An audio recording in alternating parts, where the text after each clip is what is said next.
Hello, ഇന്ന് ഞങ്ങൾ പോയത് ഹരിപ്പാട് സുബ്രഹ്മണ്യ സ്വാമി ക്ഷേത്രത്തിലായിരുന്നേ. ഞായറാഴ്ച കൊണ്ട് നല്ല തിരക്കുണ്ടായിരുന്നു അവിടെ. ഞങ്ങൾ ചെന്ന സമയം പൂജാ സമയമായിരുന്നു, അതുകൊണ്ട് നട അടച്ചേക്കുമായിരുന്നു, അകത്തോട്ട് കയറ്റുന്നില്ലായിരുന്നു. അതുകൊണ്ട് നട തുറക്കുന്നതിന് വരെ ഞങ്ങൾ പുറത്ത് പോയി.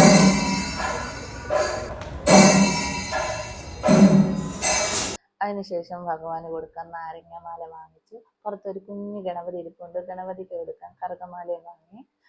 എന്നിട്ട് പിന്നെ അകത്ത് നാരങ്ങാമാല കൊടുക്കണമെങ്കിൽ രസീത് എഴുതണമായിരുന്നു.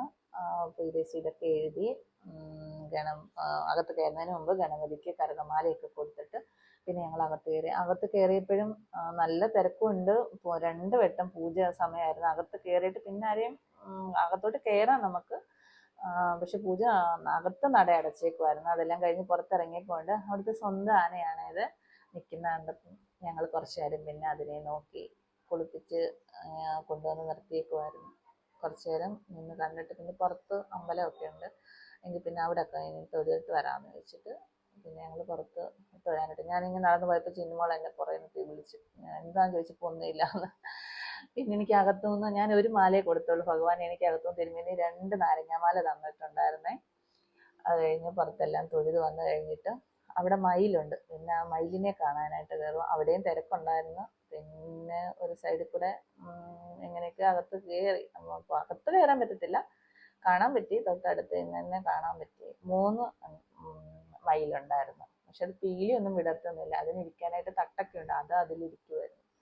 പിന്നെ അതിനെയെല്ലാം കണ്ട് കുറച്ച് അകത്ത് അതിന് ഒരു മരമൊക്കെ ഉണ്ട് കേട്ടോ ഇരിക്കാനായിട്ട്. ഒരെണ്ണം താഴെ എവിടെയായിരുന്നു ഇരുന്നത്, ബാക്കി 2 മുകളിൽ തന്നെ ആയിരുന്നു. ഇത് പീലി വിടർത്തുമെന്ന് വെച്ച് ഇങ്ങനെ നോക്കിയിരിക്കാം, പക്ഷെ പീലിയൊന്നും വിടർത്തിയില്ല അത്. പിന്നെ അവിടെ നിന്ന് തൊഴുത് ഞങ്ങൾ ഇറങ്ങി. പിന്നെ ഒരു ചിന്നൊക്കെ സെൽഫി എടുക്കണമെന്ന് പറഞ്ഞ് സെൽഫിയൊക്കെ എടുത്ത് പിന്നെ എവിടുന്ന് ഞങ്ങൾ പോയത് മണ്ണാറശാലയിലേക്കാണ്. അവിടെ കുളത്തിലിറങ്ങി കാലൊക്കെ കഴുകിയിട്ട് പിന്നെ പുറത്തുനിന്ന് രസീതൊക്കെ പുറത്താണ് രസീത് എഴുതുന്നത്. അവിടുന്ന് രസീതും ഒക്കെ എഴുതി പുറ്റും മുട്ടയും വാങ്ങണമായിരുന്നു. അതെല്ലാം അത് പിന്നെ വാങ്ങാൻ അവിടെയും തിരക്കായിരുന്നു. ഹരിപ്പാട് അമ്പലത്തിനേക്കാളും നല്ല തിരക്കായിരുന്നു പിന്നെ മണ്ണാറശാലയിൽ. ക്യൂവിൽ നിന്ന് പിന്നെ എന്തായാലും വേഗം എല്ലാം വാങ്ങാൻ കിട്ടി. വാങ്ങി പിന്നെ ഞങ്ങൾ അകത്ത് പോയി. അകത്തോട്ട് പിന്നെ നമുക്ക് ഫോണൊന്നും ഉപയോഗിക്കാൻ പറ്റത്തില്ല, ഫോൺ കൊണ്ടുപോകാം, വീഡിയോ ഒന്നും എടുക്കാൻ പറ്റത്തില്ല, അതുകൊണ്ട് അകത്ത് വീഡിയോ ഒന്നും എടുത്തില്ല. പിന്നെ നമ്മൾ പുറത്ത് കാവുണ്ട്, കാവെന്ന് പറയാൻ പറ്റത്തില്ല, കാടാണത്.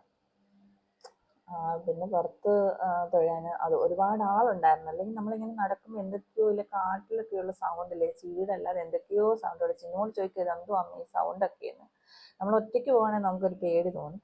ഇവിടെ ആൾക്കാരൊക്കെ ഉള്ളതുകൊണ്ട് നമുക്കങ്ങനെ പേടിയൊന്നും തോന്നിയില്ല. പിന്നെ നമ്മൾ അവിടെ തന്നെ അകത്തോട്ട് ചെന്ന് കഴിയുമ്പോൾ ഒരു കുളമുണ്ട്, ആമക്കുളം. ഒരുപാട് ആമയുണ്ട് കേട്ടോ. അതിനെ കുറച്ച് നേരമൊക്കെ നോക്കി നിന്നിട്ട് പിന്നെ ഞങ്ങൾ വീട്ടിലേക്ക് വന്ന്. ഈ വീഡിയോ എല്ലാവർക്കും ഇഷ്ടപ്പെട്ടിട്ടുണ്ടെങ്കിൽ ലൈക്ക് ചെയ്യാനും കമൻറ്റ് ചെയ്യാനും സബ്സ്ക്രൈബ് ചെയ്യാനും മറക്കല്ലേ.